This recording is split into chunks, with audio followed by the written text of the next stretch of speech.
Hey guys, Charlie here again with a quick video. We had a question about when the time comes to replace your pressure switch in the back.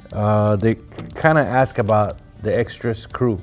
The extra screw is needed to land the white cable or the white wire, and I'm gonna show you how to put it in. It's a little tricky. It's got a little bronze nut that has some spikes. I'm going to show you how you can put it in there prior to adding it. Unfortunately, it comes with a light. Your light might still work, but this is how they package it. I can't really do anything about it. So what you want to do is remove the cover, like so. Comes off.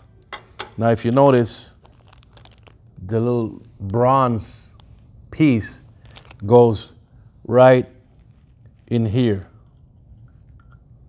So how do you do that? You put the bronze piece in, grab the screw, and screw it in first, all the way in.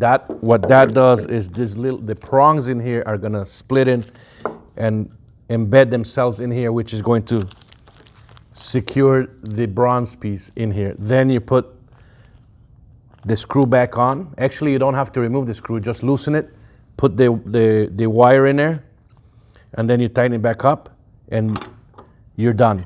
You put the cover back on. So this was a question that was asked. Remember, if you subscribe to YouTube and put your questions there, or follow us on Instagram, I can do these little short spurts and show you how to go about doing it. So I hope that helps you out, and until next time.